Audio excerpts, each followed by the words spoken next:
if you hire somebody in those early days, there's so much time and effort that goes into kind of getting that person up to speed that if you have to let them go because they're not working out, it's you're worse off than had you not hired anybody.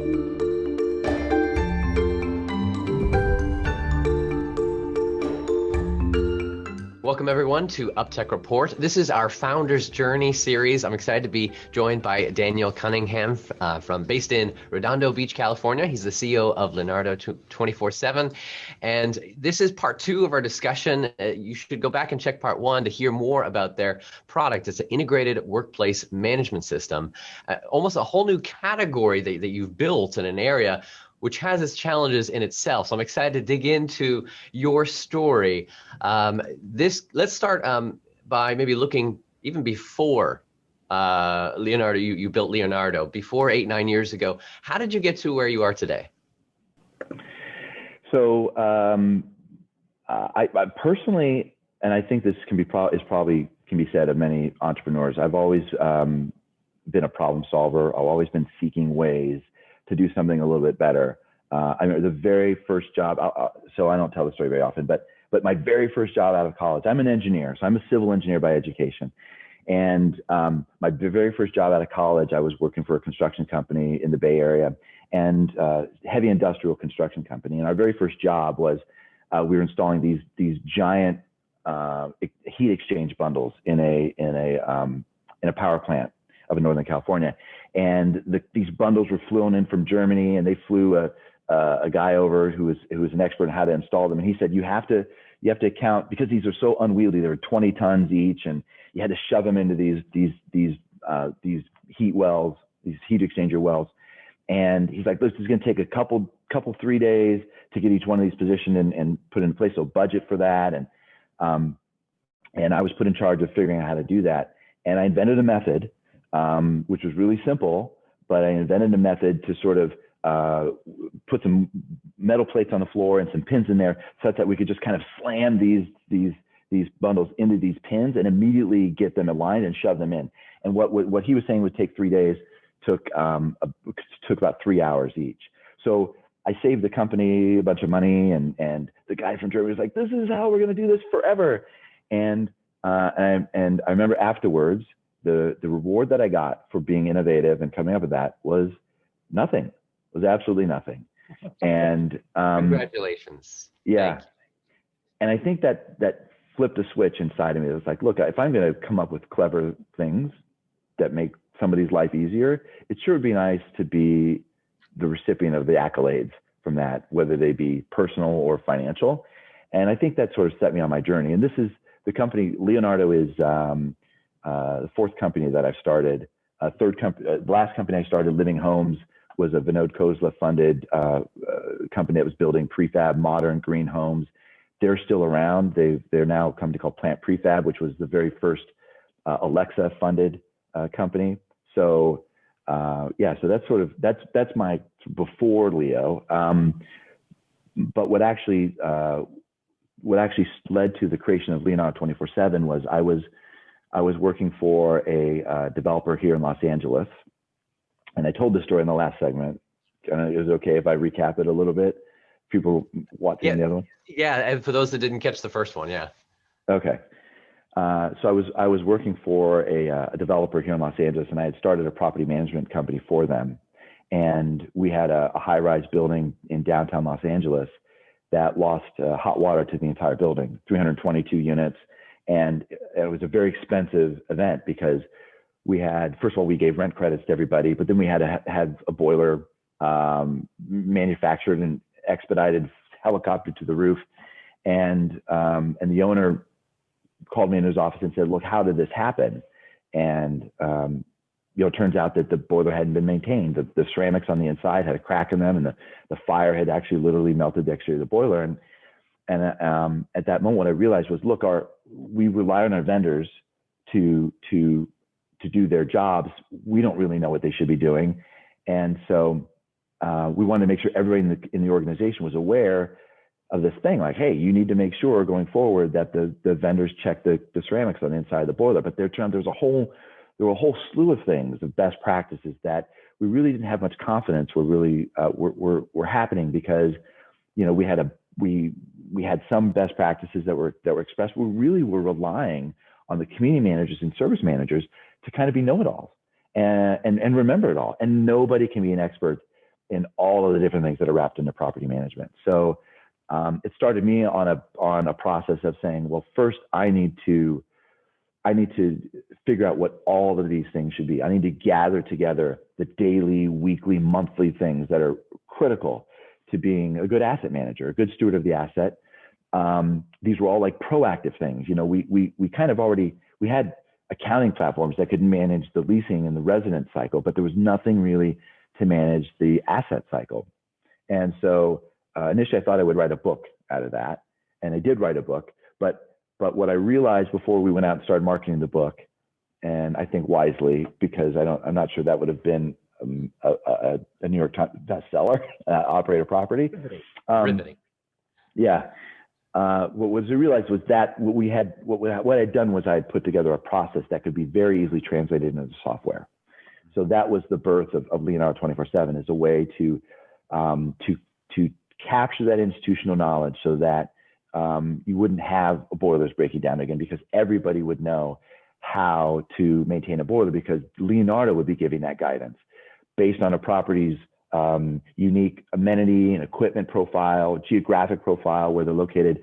Leonardo instantly generates a year's worth of daily guidance that covers preventative maintenance and risk management and marketing and leasing and a bunch of things that community managers, you kind of assume that they're doing, but many of them don't know to do it. And this provides consistency, accountability, and transparency, because now it's very clear what the expectations are for those folks on site, which is good for them. And as they're doing these things and completing it, you have regional managers and executives in the company or owners that can see that stuff's happening, and that takes it off their plate. So now they're no longer worrying about the minutia. We're handling that for them. We're telling the inspections to do, or the process they need to follow, or the workflow that they need. And so we've got that. We'll let you know when you have a problem. And now those conversations at the executive level can focus on things that make them money, like rent and marketing and leasing and that sort of thing. So there's two things that comes to me when I hear this, now third time actually hearing this story. First, you're really good at telling a story. And that tells me the importance as the CEO and the founder to know your story, the founding of it, and why you exist, and be able to tell that really well every time, anywhere. That makes a big difference, I imagine, in both being able to grow the company, get the right team members, maybe funding, and customers and clients. I don't know if that resonates with you, like you just know your core story to a T. Well, I think one of the differences between a founder-led company and one that has a CEO for hire is, I think founder-led companies, they come baked in with a passion for the solution. And I think that's what you're getting from me, I know this problem in my bones. I mean, I have lived it. And that for sure in the early days, when we needed to sell people on the idea that this little baby company who had no clients and no track record, that we need to sell the idea that we knew what we were doing, coming across as, I've been there. I have suffered through these same problems. I know exactly what you need. And let me tell you how we solve that. Without a doubt, that resonates. And it's not scalable. I mean, I can't sell to everybody. So the interesting thing is, how do you translate that same passion and that story then to others who come on the team and want to sell for you? And it's not eerie, but it is interesting to hear my words or my story coming out of the mouths of the sales team sometimes, because it is the most effective way to talk about the product. I mean, talking about what I went through and how we got to this point is the best way to let the person on the other side of the table know that we're a partner. We can be a partner because we understand where they're coming from. But yeah, trying to translate that same passion is, I think, job number one. A challenge. The second piece that pops in my head is just, again, hearing the concept of your product. is a perfect use case of technology itself. Or when I started the series, digging into, okay, what is AI? We have this vision of talking robots, but using a computer, artificial brain to remember things and tell people what to do. This is just a perfect use case, I feel, for technology to solve a problem, a real world problem that makes everyone's life easier and happier, and less problems arise. Digging in though, when you decided to start this, did you bootstrap this, knowing this is your third venture? So you bootstrapped at the beginning. Did you ever get funding for this? Wow, I mean, really interesting question, because it is a real dilemma. It's a real dilemma, how you start a company like this. And there's a number of routes you can go, but if you're so first I'll answer your question, which is we bootstrapped the company.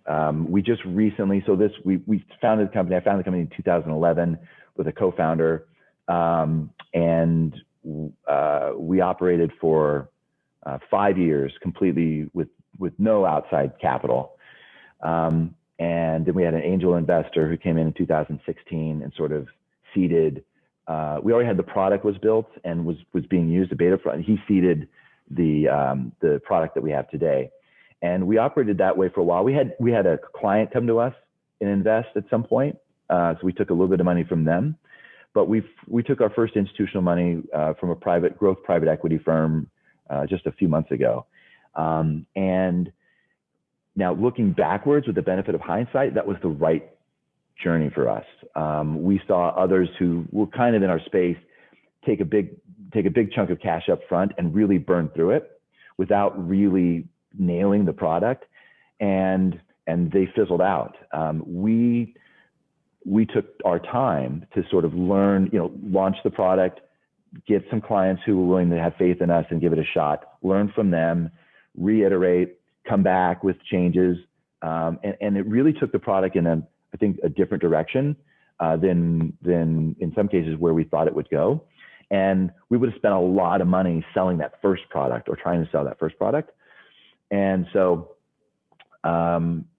also from a founder standpoint, it helps a lot with dilution if you can build up a significant revenue stream before you go out and try to raise money. So I think personally that's been a benefit to me, but it is for sure the harder route to take. I have the classic moment where we needed to redevelop the software, and I had to cash in the 401k and to help pay for so that's kind of what you're in for. So I can't say that it's the right path to take for everybody, but I think if you can bootstrap for a while, I think ultimately you end up in a better place. But I think you're at a lot more risk than you do that, because when you don't have money to really throw at development, when you don't have money to hire experienced prolific salespeople, you're at risk of making a mistake or of a competitor coming in and beating you to market. And so I can't always say it's the right decision. But I think if when you're in a situation like we are, where you're trying to sort of forge a new path with a new product and kind of its own product category, it's going to take a lot longer. And I think in that case, you're better off to try to make your way as long as you can until you've got it nailed down, until the message is right, until the solution set is right, and then look to raise money. Having the right team to be able to accomplish the growth is crucial. It's important, but I know how unique challenges there if you're bootstrapping, and every hire matters. You can't just say, oh, let's hire this person. Oh, that doesn't work out. Let's hire that person. What would you say, in your experience, is some of the common mistakes one could make when it comes to hiring? Well, you need to hire very slowly, and you need to fire very quickly. And that is painful when you're small, because if you hire somebody in those early days, there's so much time and effort that goes into kind of getting that person up to speed that if you have to let them go because they're not working out, it's you're worse off than had you not hired anybody, because now you've wasted a lot of time with them. You've taken your own energy that could have been directed at sales, for example, and you put it in somebody else. So those early hires, you need to find a way to have a break-in period. Absolutely, you're giving them equity because you're probably not paying them market. Make sure that equity is contingent on that there's a cliff initially, that you've got some time to work with them before you're actually giving out your precious equity. And try to really get to know them, spend time talking to references, other people that have worked with them. Those early, our first hire actually was a woman named Sue Ellen McFarling, and Sue Ellen is a rock star, and she made a massive amount of difference in the company. There were people that we had brought on a sort of a contingent basis prior to her that couldn't even hold a candle to her, but we thought they were good. And to see, once we had Sue Ellen on board in comparison to the other folks that we had been able to attract beforehand, was like night and day. And it was like, wow, did we dodge a bullet not marrying ourselves to some of those other candidates that we've been working with. So take your time, vet as much as you can, and be wary of bringing friends and family into the day-to-day operations seat, because it is hard. You are slugging it out in the early days, and there are hard conversations that need to be had that friendships sometimes don't survive. That's powerful. I imagine as the team grows, then there's new challenges arise, and managing the culture, and well, everyone is kind of distributed right now, but not by choice, but you are. How big is the team today? There's 26 that are here in the U.S. Part of an outgrowth of being a bootstrapped company is I outsourced a lot of anything that could be done less expensively that wasn't core to the company. I really outsourced it. So we have another 20 some consultants that are offshore. We have basic password reset, kind of level 1 QA. It's done out of the Philippines. We have QA that's done out of Serbia. Our development is mostly offshore, but a team I've worked with for 7 years now. So, they're a really good team and a true partner of ours. So I think that we probably wouldn't have survived had we had to hire everybody here locally. We just didn't have the money to do it.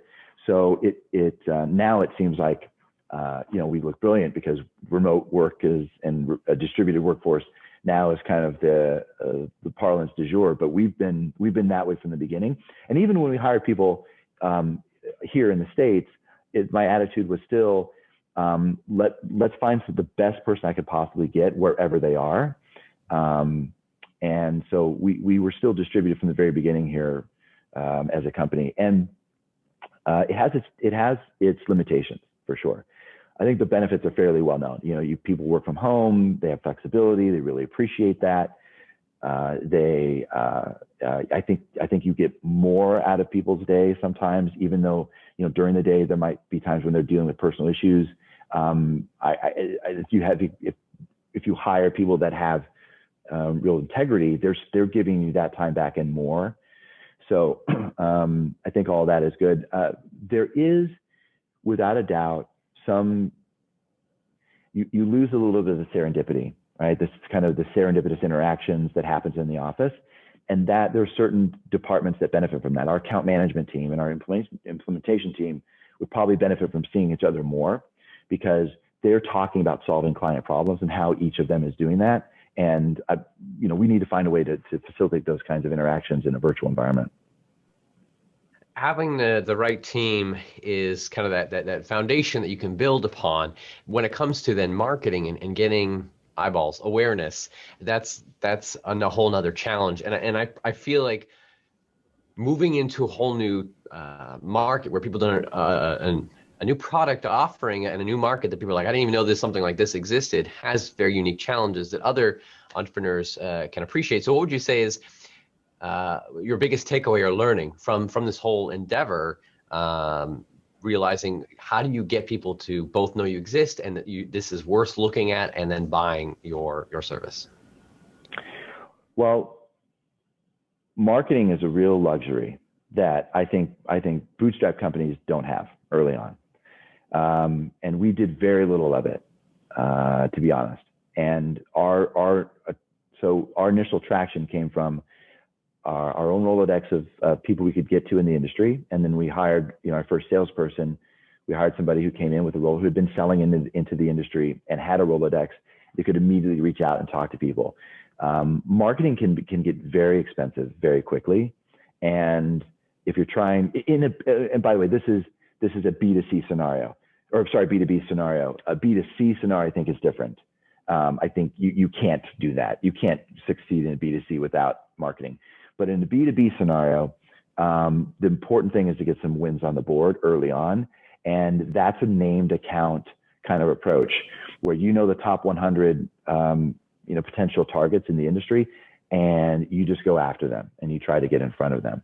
So even today, I think we don't have great broad brand recognition. And that's part of that actually is one of the main reasons that we raised money, was to be able to now actually put together a well-funded, thoughtful marketing campaign and go out and try to spread the word about what we do. But up until now, it's been very much kind of this named account approach where our salespeople are picking up the phone and saying, "Hey, I want to tell you about this great solution."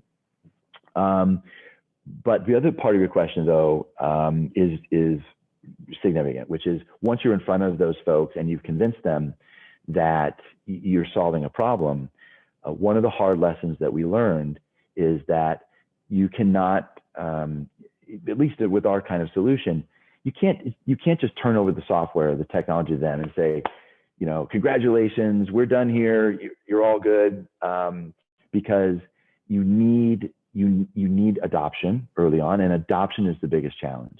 The most wonderful solution in the world is going to receive some amount of pushback because change is hard for everybody. Change is difficult.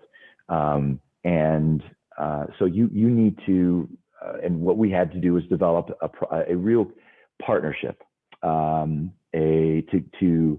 sort of get the product over the hump, where you're really working with them to train people, to get buy-in from senior executives who are then communicating the message, the why of the reason they've adopted Leonardo247, and make sure that is spread far and wide. I mean, early on, we would sell this, and somebody would just send an email one day saying, "Hey, Leonardo247 is on your desktop now, use it," and that was just not. I mean, in hindsight, seems ridiculous, but that's how the unsophisticated buyers will use the product if they're not a sophisticated technology buyer. So we really had to put together a thoughtful onboarding plan that started with the senior executives and their messaging, and then found a way to communicate that all the way down through the users in the field. If you don't do that, if you don't get buy-in, you're going to get churn. We have less than 5% churn right now, and that's because I think is testament to the work we do up front to make sure that everyone understands why Leo is there and the benefit that we provide. You just packed a lot of insight in one answer. I appreciate that breakdown. Looking forward into the next year, 2021, as of the recording of our interview today, what do you see as the biggest challenge that you're going to need to overcome to continue to grow? And I think you already alluded to it, but I'd love to just kind of share a little bit into that. Yeah, well, it's easy right now to point to COVID. That's obviously paralyzed a number of clients and companies in our industry that just they can't sign contracts right now. But that one I think is hopefully passing us shortly. But yeah, I think the number one challenge for us is to educate the industry on what it is that we do. This is a new product category. We're similar to an integrated workplace management system, but it's really more than that. The risk components that we bring in, the municipal codes that we bring in and automatically push out to people.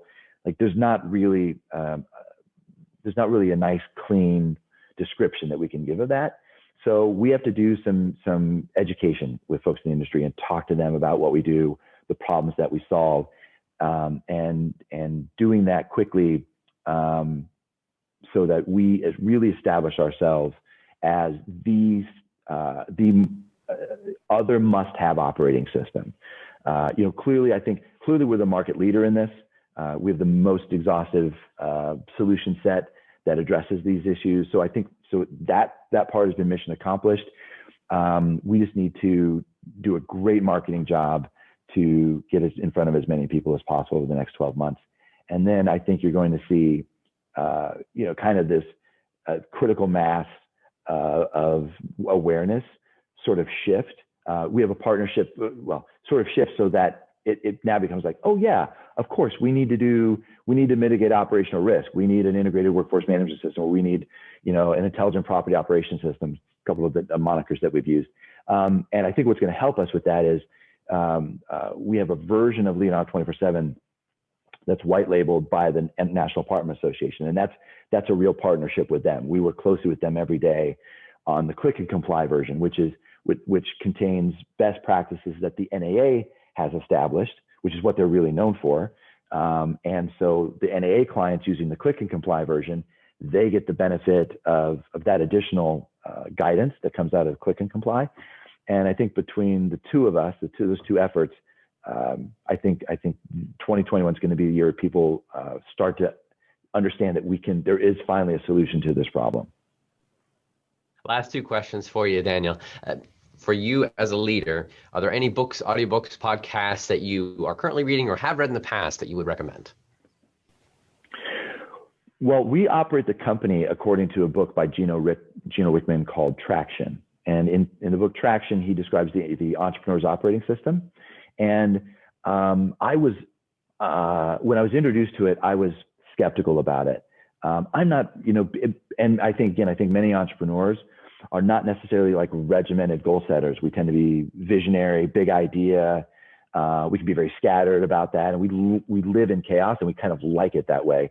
But it's not a great way to scale a company. Once you've established the product, you need process to make sure all the oars are being pulled in the same direction. And that book Traction and the EOS system gave us a methodology that we're following now for setting goals, revisiting those goals on a regular basis, and holding people accountable. So I think any young entrepreneur who's starting out should look at that book. That's a good question. Did you find your integrator? Are you the visionary? Oh, so you read the book clearly. Yes. I hold both of those roles.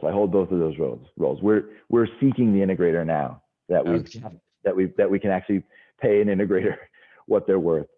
And outside of that, I like Scott Galloway. I get a real kick out of him. He has a couple podcasts, but the Professor G podcast, he touches. So he's at NYU, I think, as a professor of marketing at NYU. And there's in his podcast, first of all, he's a funny guy.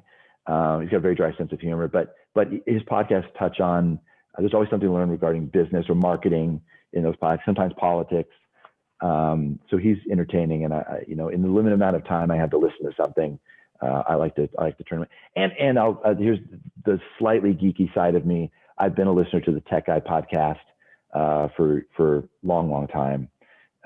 So I listen to that on the weekends, usually while I'm running. Not motivational music. I listen to the Tech Guy podcast while I go for a run. I like that. All right. So last question for you. What kind of tech innovations from your side do you predict we'll see in the near term, next year, and long term, 5-10 years from now? COVID has pushed forward in time a technology that I think has been coming for a while, and maybe has even done so before it's really ready. But that is this idea that it is possible to lease units and lease apartments without a human being involved. Leasing agents are, a real core of this industry, and the idea that they could, I don't want to say be replaced, but be augmented perhaps, or nobody really want to talk about that. but now, there are chatbots that are handling incoming calls and are handling a lot of the basic information that needs to be given out regarding leasing. There's virtual leasing that's happening now. There's some people they're doing augmented reality leasing, where people can walk through the apartments on their own, and an augmented person can be there, sort of giving advice because of obviously for COVID reasons. But it's proving a point, I think, that I think is going to become more acute as 2021, as we get into 2021, which is AI and automated chatbots are going to can play a larger role on the marketing side and the leasing side. And there's even some evidence that potential prospects may prefer it than the awkwardness of being escorted by a leasing agent. I'm not sure that owner and operators are going to buy into that. I think that the perception is going to be that having somebody there, answering objections real time is always going to be the better route. And that might be true, but I think for sure we have to recognize that the automated self-guided tour is a legit option and should be part of any leasing strategy. Well, thank you so much, Daniel, for sharing your insight over these years. There's a lot packed in there, as well as kind of your prediction of where we're going in the future. I appreciate it, Daniel, a lot. Yeah, you know everything I know now. That's it. No, at all. Now, definitely, for those who want to learn more, you can go to Leonardo247.com. Also, listen to part 1 of our intro to understand their platform and product a little bit deeper. Again, this was our Founder's Journey of UpTech report. Our sponsor for today's episode is TerraLeap. If your company wants to find out how to better leverage the power of video to increase your sales and marketing results, head over to terraleap.io and learn more about their product customer stories. Thanks so much, and we'll see you guys next time. Have you seen a company using AI, machine learning, or other technology to transform the way we live, work, and do business? Go to uptechreport.com and let us know.